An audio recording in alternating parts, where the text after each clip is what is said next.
ខ្ទឹមសនិងពោតបារាំងមិនត្រឹមតែជាអាហារដែលយើងបរិភោគប្រចាំថ្ងៃប៉ុណ្ណោះទេវាក៏ជាឱសថបុរាណដែលអាចជួយការពារយើងពីជំងឺមហារីកផ្សេងៗបានផងដែរបងប្អូនទៅមើលពីវិធីធ្វើនិងគ្រឿងផ្សំទាំងអស់គ្នាថាមានអ្វីខ្លះសម្រាប់គ្រឿងផ្សំមានពោតបារាំងខ្ទឹមសនិងប្រេងអូលីវហើយយើងក៏អាចប្រើប្រេងល្ងឬក៏ប្រេងដូងជំនួសបានផងដែរក៏ប៉ុន្តែបងប្អូនហាមដាច់ខាតគឺប្រើខ្លាញ់ជ្រូកនិងប្រេងសណ្ដែកចាសម្រាប់វិធីធ្វើបងប្អូនចាក់ប្រេងអូលីវចូលទៅក្នុងខ្ទះឲ្យក្តៅ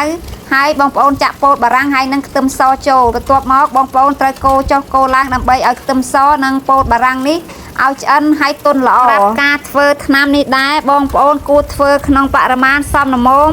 តែថាបងប្អូនអាចញ៉ាំអស់ក្នុងមួយពេលហើយសម្រាប់ការញ៉ាំថ្នាំនេះដែរបងប្អូនអាចញ៉ាំរៀងរាល់ថ្ងៃក៏បានបងប្អូនអាចញ៉ាំក្នុងមួយសប្តាហ៍បងប្អូនអាចញ៉ាំ2ទៅ3ដងក៏បានអាស្រ័យលើបងប្អូនមានពេលវេលាធ្វើឬក៏បងចំណង់ចំណូលចិត្តរបស់បងប្អូនហើយបងប្អូនសម្រាប់ការញ៉ាំមុខម្ហូបនេះបងប្អូនត្រូវញ៉ាំតែ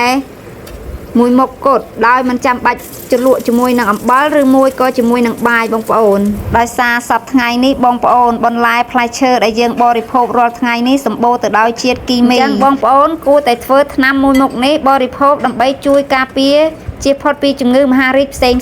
តោះបងប្អូនថ្នាំដែលនាងខ្ញុំបានធ្វើនេះឥឡូវនេះបានឆ្អិនរួចរាល់ហើយអញ្ចឹងបងប្អូនអាចសាកញ៉ាំទាំងអស់គ្នាជាមួយនឹងខ្ញុំបានទៅទំនងទេបងប្អូនពណ៌ឡើងខៀវស្រស់ក្លិនឡើងឈ្ងុយគួរឲ្យចង់ញ៉ាំតែម្ដងតោះមកសាកនាំគ្នាធ្វើថ្នាំនិងញ៉ាំទាំងអស់គ្នាបងប្អូនសម្រាប់ពោតបារាំងមានរសជាតិផ្អែមខ្ទឹមមានរសជាតិឈ្ងុយហើយ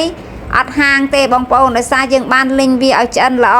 សម្រាប់វីដេអូនៅក្នុងថ្ងៃនេះមានតែប៉ុណ្្នឹងទេបងប្អូនបើសិនជាបងប្អូនមានចម្ងល់ពាក់ព័ន្ធនឹងការធ្វើថ្នាំនេះបងប្អូនអាចចុច comment នៅខាងក្រោមវីដេអូនេះបានបើបងប្អូនចូលចិត្តវីដេអូនេះកុំភ្លេចជួយ like និង share ឲ្យបេះដូងម្នាក់មួយផងបងប្អូនហើយកុំភ្លេចទៅជួយ like page របស់នាងខ្ញុំមួយផងអរគុណច្រើនបាយបាយជួបគ្នានៅវីដេអូក្រោយ